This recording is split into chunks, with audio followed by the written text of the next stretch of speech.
Magandang araw mga boss, dito na tayo sa last part na kung napanood nyo nga yung part 1, in-enginewas ko ito, tapos pininturahan ko yung mga natanggal na pintura dito sa fender niya dahil nga sa kinalawang. At ito naman yung naiwang kong trabaho sa part 1 na yung mga natanggal na undercoat na ngayon ay kinakapitan na ng kalawang dito nga sa fender niya, nire-retouch ko siya ngayon. Bali ito na yung pang-apat na fender na ini-sprayan ko nga yan nitong pang-undercoat. Ginawa ko itong video mga boss para makakuha kayo ng idea na kung may mga kinalawang na dito sa pang-ilalim ng sasakyan mo dahil nga sa natanggal na yung inilagay na undercoat dyan, pwede naman bumili ka ng pang-spray na undercoat tapos ikaw na yung mag-retouch. Kaya nga nang ginawa ko dito sa sasakyan ni customer. Ayun mga boss, kung makikita nyo, di ba okay na siya? Kaya punta na ako dito sa isa pang problema ni customer na pag inapakan niya raw yung brake pedal, nakakarinig daw siya ng ingay, tapos pag hinila yung handbrake, mataas. Kaysa nakita ko dito, itong brake drum niya hindi na makalusot dahil nga sa kalawang. At itong brake shoe niya, makapal pa. Kulang lang yan sa linis, tapos i-adjust. So, yun yung alikabok na kumapit dyan. Tapos itong brake drum niya, ganun din, marumi, kinapitan ng alikabok at kalawang. Pero balik muna ako dito sa brake shoe mga boss, kung makikita nyo, nililiha ko na itong brake shoe para yung tumigas dito sa ibabaw matanggal. Kasi nagpuproduce din yun ng ingay pag nagpreno ka. At ito namang axle niya, nakinapitan na yan ng kalawang, kung makikita nyo, nililiha ko yan para nga yung kalawang na kumapit matanggal. Kaya lang, nang liliyahin ko na itong brake drum niya, napansin ko itong brake shoe nakamarka dito sa brake drum. Kasi nga, lumalim itong brake drum. Bale, malalaman ko naman yan sa kabilang side kung parehas sila. Liyahin ko muna itong butas ng brake drum. Kasi nga, kinapitan din ito ng kalawang. Tapos, kung may budget pa kayo, pwede nyo namang gamitan yan ng brake cleaner. Para nga kung may langis or malagkit na kumapit, mawash out siya. Ganon din dito sa brake shoe mga boss, pati sa back brake niya, malinis din yan dapat. Kasama na rin yan syempre yung kabuuan nitong preno. Tsaka nyo ngayon siya hanginan after nyo ma-sprayan ng brake cleaner. At dahil sa okay na, pwede ka na ngayon mag-adjust. Sa pag-adjust, gagamit ka ng flat screw. Ayan pihitin mo ngayon itong brake adjuster niya pataas para itong brake shoe bumuka nang sa ganun mag-adjust yung preno mo. Pero dapat yung tamang pag-adjust lang, wag sobra-sobra. Na dapat pag inilagay mo itong brake drum, suwabe pa rin pag nilagay nyo yan. O di ba napipihit nyo itong brake drum.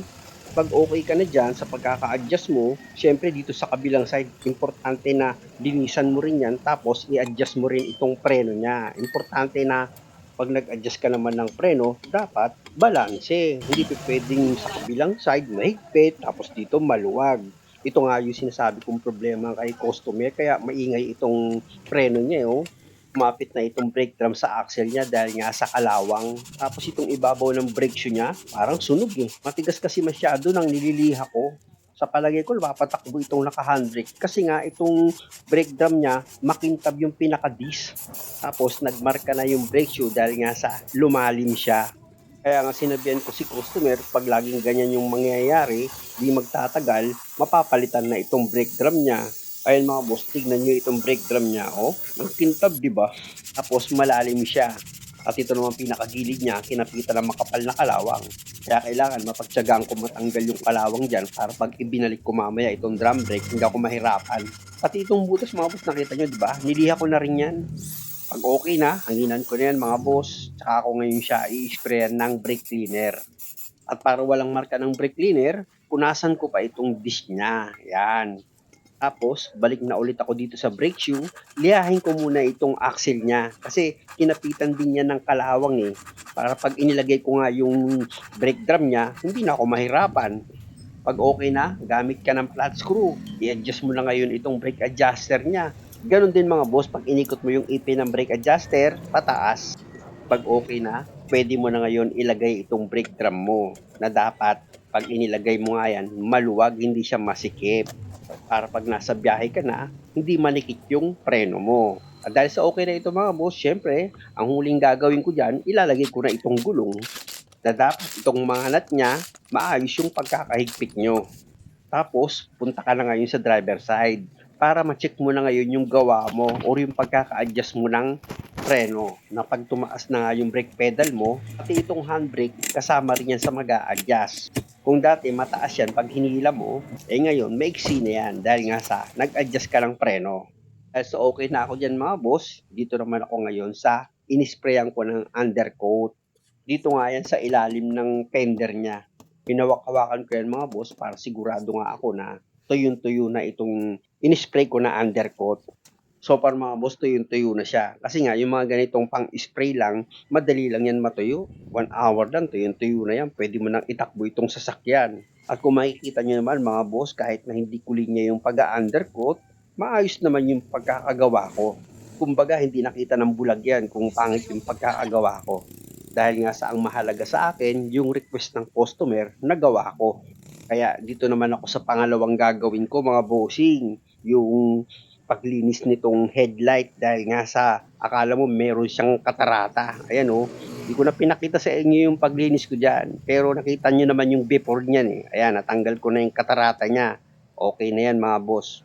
Medyo luminaw siya. Hindi ko man nakuha yung 100%, pero kahit papano, nabawasan. O ito, ayan talaga malabo siya eh. O, ganyan din yung sa kabila eh. Ayan, diba malabo siya oh. Pinunasan ko, hindi natanggal eh. Ngayon, ang gagawin ko dyan, gagamit ako ng suka. Yung suka na yan mga boss, bigay lang sa akin yan ng pinsan kong si Emma. Galing pa yan ng Tarlac sa may Buenavista. Ako makikita nyo, ipinahid ko nga yan dito sa headlight. Siguro mga 10 minutes kong kinuskus ng kinuskus itong headlight niya hanggang sa mapapansin nyo mamumuti yan. Tandaan nyo mga boss na yung suka na ginamit ko galing pa yun ng Tarlac. Sasabihin ng Peter, grabe ka naman, kailangan galing pa ng Tarlac. Sinabi ko naman suka eh, wala ka namang common sense. Siya nga pala mga boss, pati itong windshield, kinuskus ko rin yan ng suka para yung mga acid rain na kumapit dyan matanggal. Lahat yan mga boss, pati dito sa mga pintuan niya, yung mga salamin doon, pinahiran ko yan ng suka kahit na nakatinted. Ganon din sa likuran, pinahiran ko rin yan ng suka para yung mga acid rain o yung nagmamarka-marka dito sa salamin ng sasakyan ni customer, matanggal.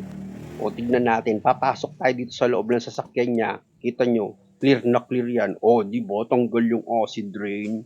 Ulitin ko mga boss ha, yung suka na yan, galing pa yan ng Tarlac. At bigay lang yan sa akin, kaya kung mapapansin nyo, mabisa, tanggal agad yung acid rain. Pasensya na kayo kung hindi ko na close up yung iba pang mga salamin nitong sasakyan ni customer dahil nga sa nagmamadali na rin ako dahil parating na siya. Kasi nga, meron pa siyang idinagdag na trabaho para gawin ko. Kaya punta na ako dito sa headlight niya. Ayan, oh, kukuskusin ko yan mga boss gamit niya itong basahan. At kung makikita nyo, dahan-dahan ng lumiliwanag itong paningin ng headlight ni customer. Ayan oh, kita nyo oh. Natanggal na yung parang malabo na kumapit dito sa headlight. Tandaan niyo mga boss, hindi ko man ma-perfect yung mga paggawa ko ng sasakyan, at least malapit sa katotohanan. O, di ba? Sabi nga ni customer, wow, liwanag na ng headlight ko ah. Kaya lang, imbis na tapos na ako, may pahabol pa siya. Buti na lang, simple lang. Pa-start ko muna itong makina mga bossing dahil nga sa meron daw pundidong ilaw dito sa tail light niya. Kaya check upin ko muna yan mga boss. Pa-start ko itong makina, tapos i-on ko nga itong headlight niya para malaman ko kung anong ilaw yung pundido dito sa likuran ng sasakyan niya, sa tail light nga niya mga bossing. Ayan, punta na ako dito sa likod ng sasakyan at masilip na yan. Ayun, sa passenger side, meron siyang ilaw, pero dito sa hulihan ng driver side, wala siyang ilaw. Ibig sabihin, yung pundi dito, yung park light. Kaya, iangat ko itong, ano ba yan, backdoor niya. Kung ganito yung sasakyan nyo mga bossing at magpapalit kayo ng valve dito sa tail light nyo, para matanggal nyo nga itong taillight assembly nyo, gumamit kayo ng socket wrench na number 10. Meron ka lang naman dyan tatanggalin na 2 bolt. Ayan na mga boss, yung pangalawang bolt, tatanggal ko na. Tapos, hilahin mo dahan-dahan itong taillight assembly mo. Pag matigas siyang hugutin, pumesto ka sa gilid, tsaka mo dahan-dahang itulak itong taillight assembly para bumitaw siya sa pagkakalak. Tapos, dito naman sa ibabaw, hilahin mo lang yan. Kaya lang matigas. Iangat ko muna itong camera. Tapos i-try ko ulit hilahin itong taillight assembly niya. Kaya lang matigas talaga mga boss. Gumamit na ako dyan ng flat screw. Siyempre yung flat screw, lagyan mo ng basahan. Ayan ang gamitin mong pansikwat. Pero dapat dahan-dahan lang. Ayan mga boss oh. Kopit. Grabe. Pagtusok lang eh. Pero tusok lang siya. Ituro ko sa inyo mga boss yung pinagtusukan. Ayan oh. Tapos ito naman yung itutusok mo sa butas. Ayan yung tinuturo ng daliri ko. Plastic lang yan. Tapos dito sa pangatlong valve niya, ayan mga boss, kung pipihitin nyo, yung socket valve, pihitin nyo lang yan pakaliwa para matanggal sa pagkakalak, tsaka nyo ngayon hugutin. Itong ilaw naman, idiin nyo yan, tsaka nyo pihitin pakaliwa para matanggal. Ayan o, pundido na siya. Check ko na nga itong iba pang valve niya mga boss, baka mamaya nagmamarka na rin niya na malapit na siyang mapundi. So far, okay pa itong valve niya. Ito namang unang valve niya, ayan, ganun din mga boss, okay na okay pa rin itong unang valve niya mula sa taas. Kaya ang gagawin ko dyan, itong valve lang na pangatlo dito sa baba ang papalitan ko. At ito na nga yung luma na tinanggal ko mga bossing na napundi. Ito naman ngayon yung bago na ilalagay ko. Sa paglagay naman itong valve mga boss dito sa socket niya, meron naman siyang guide kaya hindi kayo maliligaw. Testingin na nga natin itong ilaw mga boss kung gagana. Yun. Sa kabila. Yan. Okay. Dahil sa okay na ito mga boss, pwede ko na ngayon ibalik itong mga valve socket niya dito sa tail light assembly.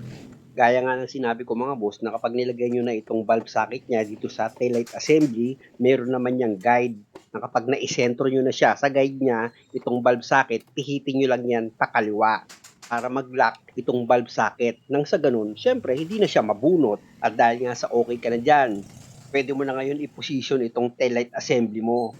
Nakita nyo naman siguro kung paano ko tinuturo ng daliri ko yung pagkabit nga nitong tail light assembly. Sana lang mga boss na-get nyo. Lipat naman tayo ngayon dito sa ibabaw. Tapat mo yan. Ha? Yan, tapat na. Tapat na sila. Ulitin ko lang mga boss, dito naman sa baba, Sa baba, ito, shoot mo rin dito. Pag tumapat na siya dyan, yan, tapat na yan. Eh, no? Sa taas. Sa taas. Taas. Yan. Shoot mo rin. Kung pantay na sa baba, sa taas, dapat tapat din. O, tulak mo na, di ba? Na. Yan, sa baba. Ganun din. Clearance yan. Pantay. at pag lumapat na nga itong taillight assembly nyo, syempre ang susunod nyong gagawin dyan, ilagay na itong 2 volt na number 10. At sa paghigpit na gagawin nyo dito sa 2 volt, huwag naman sobra sa higpit. Baka mabasag naman itong plastic. Tsaka nyo ngayon ibaba na itong backdoor niya. Tapos, i-check nyo ulit yung pinalitan nyo na valve. Ayan na mga boss yung final, umilaw na siya. Siyempre, i-check nyo rin yung sa kabilang side. Baka mamaya, yan naman yung pundi. Maganda na yung sigurado mga bossing. Mamaya pagdating ni customer para kunin ito sa sakyan dyan naman yung pundi sa kabila. At dahil sa pares naman ng may ilaw yan, siyempre, tapusin na natin itong video mga bossing. Muli, maraming salamat sa panonood. Sana nakakuha kayo ng idea at kung maaari, huwag nyo naman sanang kalimutang mag-subscribe sa channel ko. Salamat!